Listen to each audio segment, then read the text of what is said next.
1 week before signing the contract, the owner of the property went missing. And then the family of the owner reached out to the seller agent and she's in the hospital. But it was really suspicious.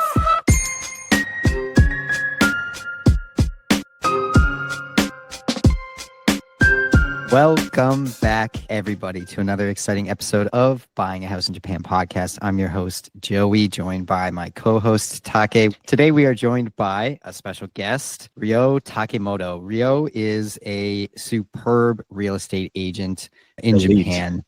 Elite. He owns a business, Nostal Homes, helping you with property management for your homes in Japan, but most importantly, Minpaku licensing, setup, and everything related to getting an Airbnb started and off the ground in Japan. So welcome, Ryo. I think this is your second time on the podcast. Yeah, thank you, Joy. Thank you, Tak. My pleasure to be in the podcast. Yeah, this is my second time.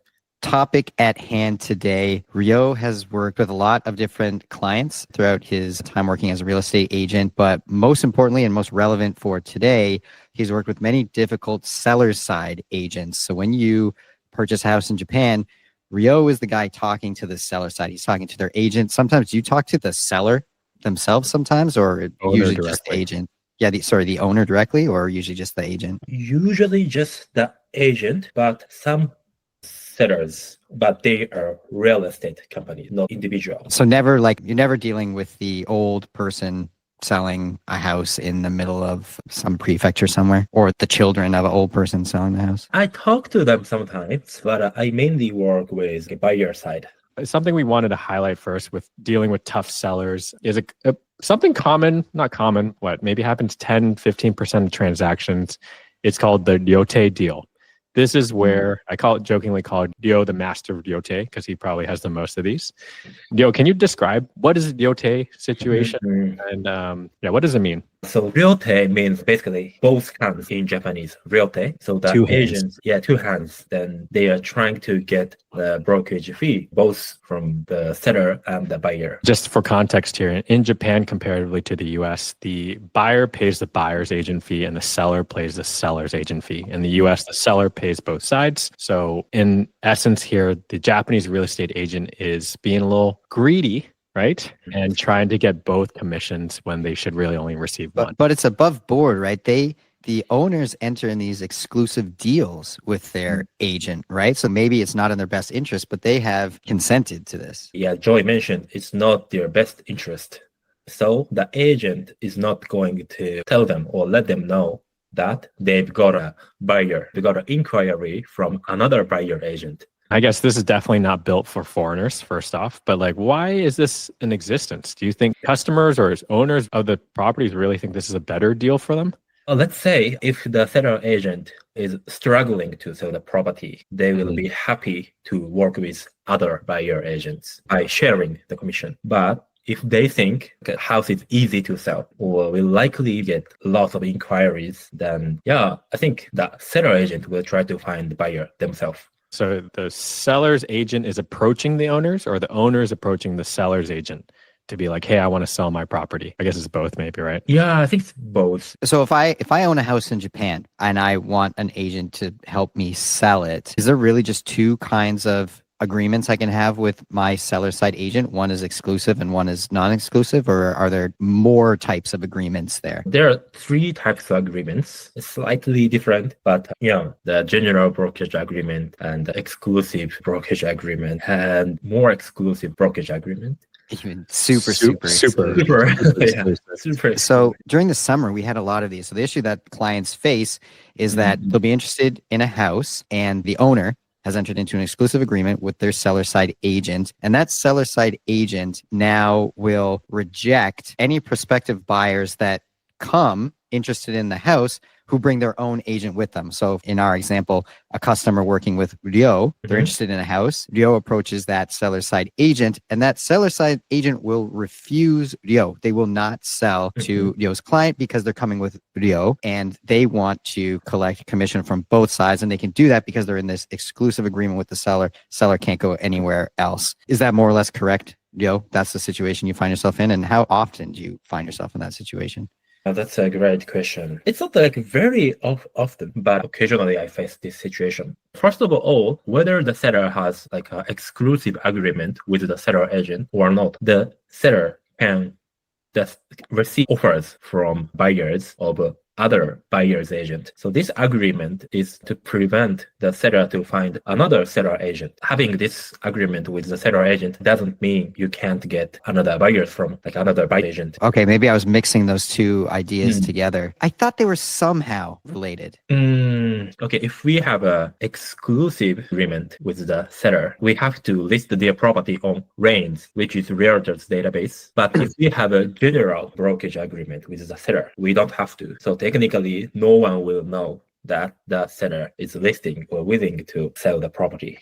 Oh, interesting. Well, yeah, we're for people just listening, we're now starting to understand more, learn more about the seller's side as we hopefully sell our Aigawa property in Nagasaki. Shameless plug. Also, shameless plug, Ryo is one of our AkiyaMart Direct preferred agents. So when you work with the AkiyaMart Direct program, you can request Ryo. He has dealt with, again, our hardest customers, the hardest properties, I would say, and really knows the space. But Ryo, you said 10 to 15% of the time, you'd say this? Yeah, it depends on the area. For example, rural Japan have like more exclusive, like a real like deals. Yep. I always find agree it with you. interesting what they tell you as well. They don't just say, they don't, oftentimes they act a little bit shameless, but they don't come out and say these words like, I want both commissions, so I'm going to refuse you and do what's not in the interest of the owner that I'm representing. But what do they actually tell you? They say, oh, the house is already under contract, or what sort of responses do you get? How do you know that it's a Ryote deal?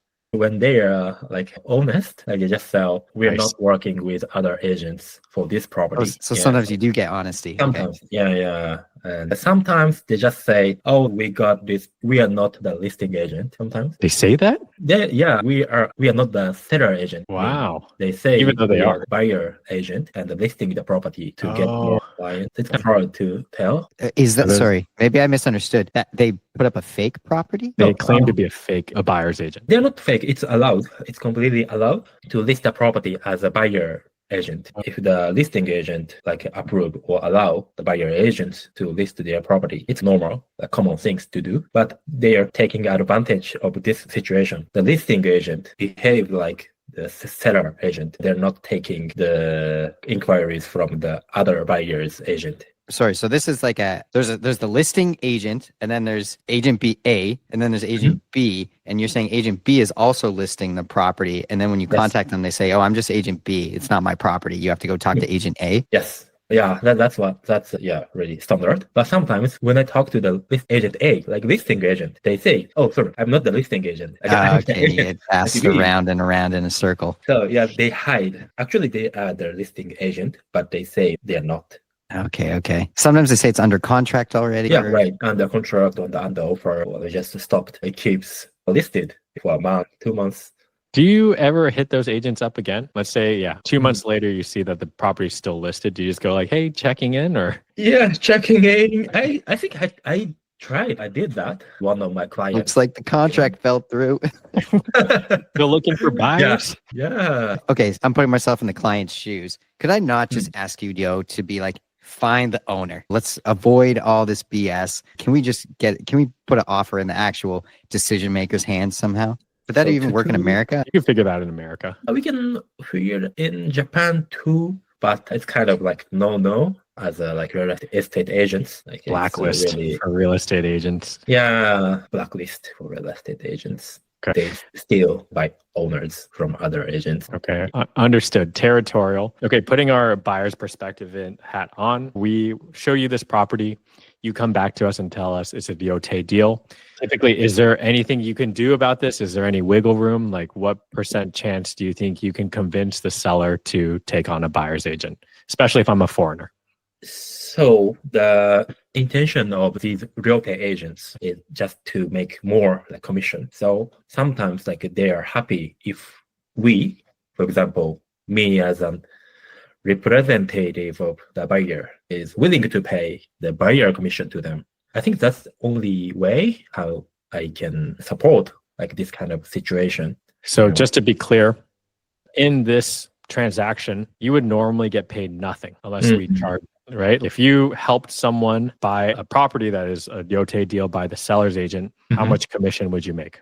Zero, right? Zero. Yes. Yes. Okay. What I find really messed up is most times, again, especially in these Inaka areas in Japan, they cannot even handle a foreign customer. Is that right? Yeah, that is right. Yeah, they'll just say, "Oh no, I don't speak English," or yeah. Yeah, that's the biggest frustration. On the one hand, they're saying, no, this is my Ryote property. I handle all the buyers. But then we're saying we have a buyer, but you're also saying on the other hand that you can't handle a foreign buyer.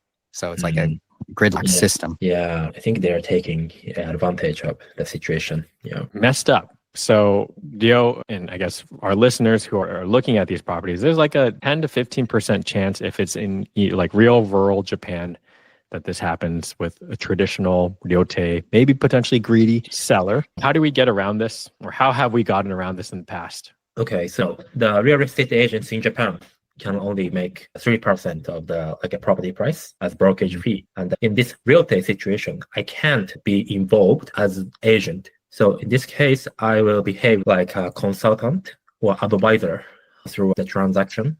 So I can do the translation or contract, like specialized in the foreign, like international transaction, international payment. So even with the Ryote agents, I have closed some deals. For listeners here, like what we've done is we've just added an extra buyer's agent commission to pay Dio directly. So let's say you're looking at a property. Unfortunately, if you really want the property and you're like, this is it, and you're dead set on it, there's 9 million properties abandoned in Japan, just heads up. But if you're really set on this property here, we unfortunately have to charge you an additional buyer's agent fee, which could be, let's say, 3.3% or 3% of the property price. Or if it's lower than 8 million yen, it's like basically another $2,000 roughly to pay Dio. On our side, we need to make sure Dio gets compensated for this work, obviously. It's a shitty situation, but this is our only way around it if you are interested in this property. So if you're listening, like, we might send this podcast out to folks who hit the Ryote deal. It's really nothing we can do. And at the end of the day, we need to make sure our boy Dio here is compensated for his time. Just tack one thing on that. I think when we interviewed Shu, I asked this question, and I think off the record, when we were talking to Emil, I've also asked this question to other agents in the space. And both of them just say, we can't do anything with Ryote deals. We just have to advise the client to keep looking. So this is our attempt to try something, and hopefully it works. But again, as I mentioned, 9 million abandoned homes in Japan. Sometimes your best bet is just to move on, cut your losses. It's an unfortunate situation, and we're trying something if you are dead set on the house. And unfortunately, these Ryote houses normally look like really good deal because the listing agents are confident enough to sell, to find the buyer themselves without working with other seller, like buyer agents. Do you think the owners of the property are aware of what's going on? Or do you think usually they have no clue? No clue. Yeah. It's the unfortunate reality of the Japanese real estate system, right? Where if you were to go directly to the owner, could burn some bridges, blacklist you as a real estate agent. The real estate agents can't sell to foreigners. It's such a weird blockage. I think they use this as a excuse. We got a interest, but they are from overseas. So I don't recommend this kind of things will happen. Some sellers might know that the seller agent block other buyers or buyer's agent because they trust them so much, and the seller doesn't want to have unknown or random buyers coming from unknown buyer's agents. They trust that the seller is blocking all the bad people from buying the house. Yes. If you love the property, though, we've honestly, how many Ryote deals have you done for us? Maybe 4, I think. Yeah, 4, 2, 3, 2, 3. 4. So if you're dead set on the property, it's just going to be an added cost. Look at it that way. But if this is really your dream property, and some of the houses we bought for those 4 folks, they are pretty awesome. M in Okayama, there was that one as a Ryote deal. Yes. Oh, geez, her spot is awesome. If she's listening to this, we'll get her on the podcast. But yeah, sometimes it's worth it to pay that extra $2,000-$3,000 or whatever the extra commission to get that dope property, which the seller's agent feel confident about. I don't like this situation, but yeah. The people that have done the Ryote deal, have they pushed back or shown any regret by paying that extra commission yet? I know it's pretty early, but I feel like they're all happy. I think they're all happy. No pushback for now out of 3 or 4 Ryote deals. I think the saving grace is like any other foreigner would have to pay this price. There's no way of getting around it. I was just thinking about this. Even a domestic buyer, if you're representing a Japanese person, if they still wanted you to represent them for whatever reason, they couldn't buy the property either. But I guess they would probably just go with that seller's agent to let them handle everything because there's no language barrier. I think so. Yeah. They just try to find somehow, the seller agent. And it's possible if listeners from overseas can speak Japanese or understand Japanese very well and comfortable signing everything in Japanese, like instructed by the seller, like Ryote agent. Definitely don't recommend. Just the amount of paperwork and the emails and the process that a lot of these traditional agents have, 20, 30 years behind, it feels like, in whether the document formats, the technology. Like, I'm very honestly speaking, I would definitely pay someone just to do this because it's just not fun. It's not a pleasant real estate transaction process. Anything else to vent about, on the seller side? Yeah, any other complaints or funny stories that you might have where you're like, why are things so like this? From the buyer's perspective, working with the seller's agent. We faced really weird listing agent in Atami while working with T. Yes, Mr. T. Mr. T. All right, tell us about the situation here. Yeah, so one of the clients is really interested in one property. And I made an inquiry as a buyer agent, and it's listed on Rains. So usually, if the house is listed on Rains, the listing agent is okay to work with other buyer agent. So I thought, okay, no problem. And I made a call to him, but he said like, it will take 2-3 weeks to schedule a viewing. Like, why? So like we got another offer to wait a loan, and they are waiting for mortgage approval from Japanese bank. Then it's understandable, but he didn't let us view the property. But the loan fell through. It didn't work. So okay, it's our turn. I was really motivated and excited. Then I made a call. Okay, now it's our turn. Okay, then we can view the property. Let's schedule. Then on the day of the viewing, he told me, sorry, we got another offer from another day buyer. of the viewing. Come on. Oh. And Didn't we schedule? Weren't we trying to see the property? And it's really weird. And he had reviews online too. Wasn't there something with the Google reviews for his? It was really bad. Bad review in Google Map. Like he was lying that he had a cancer and he couldn't reach to the customer. Whoa. Okay, so you didn't get the property, right? Yeah, didn't get the property. This was a Ryote deal, is what you're assuming. Yeah, I think was a Ryote deal. So he didn't want to share the commission, and even after we pay them the commission, like buyer's commission, they say they prefer local buyers from Atami. Yeah, it's really weird. Speaking of that, have you had sellers or sellers agents just say no foreign buyers? Yes, sometimes yes, maybe less than 5%. Interesting. So when we bought our Tama base camp house in Tokyo, we were in a similar situation where we were like, okay, let's put an offer on this place. And they're like, hey, sorry, someone's ahead of you. They're waiting for the loan. Me and Joey were a little bit like, are we getting played here? Do you think this is a seller's agent tactic that they rinse and repeat? Because we hear it often. And there's just so many houses. I'm a little bit surprised and suspicious. They definitely use this as their tactics. We bought from a company too, not like a seller. It was like a company had flipped it. And I feel like maybe the company was a little bit more. Yeah, I think so. But it's really hard to tell if it's true, real offer or fake offer. So no way of verifying, but it could be a tactic that some agents use to be like, someone's ahead of you. They got an offer just to see if you're serious. Yeah, see if you're serious. And stop you from negotiating downwards. I think so too. That's we fell into that trap with the Tokyo property. We're just like, no negotiation. Let's just go for it. Spend it. Yeah, it's really hard to tell. What would you be your guess, Theo? I want to poll our agents. What percent of the time do you think the listing agent or seller's agent is lying about another offer being ahead of yours? I hope 10-20, but could be more than that. 10-20 would be a I good, really good hope result. the agents are honest in Japan.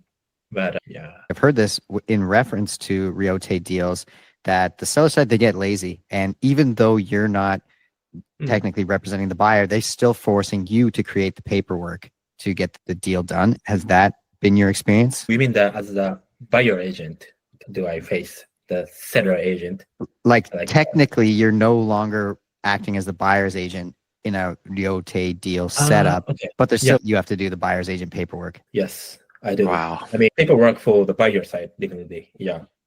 I mean, they don't know like how to deal with those like affidavit or POS stuff. Damn, such a backwards thing. With a little bit of time left, I want to describe, I think, one of our unique customers and what has happened along their journey. Would like to highlight the Osaka udon shop situation. What was the situation with this udon shop we're trying to help these customers buy?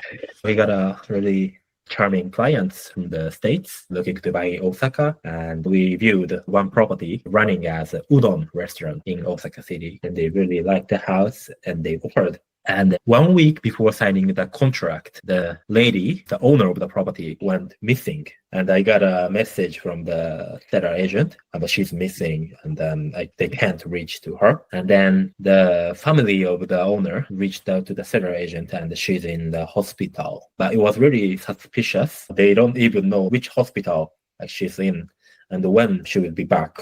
Yeah, it was really suspicious. So we were talking about Take and hiring an investigator. We missed our opportunity. Private eye. Yeah, private eye.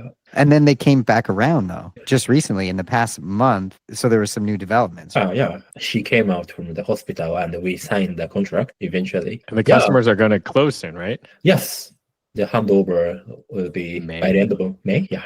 I remember talking to this customer, and he maybe listens to the podcast, but like he was so heartbroken, and we were so stoked for him because the shop is awesome. It's like an udon shop below and 2 floors of living space. And we're like, wow, this is such a cool property.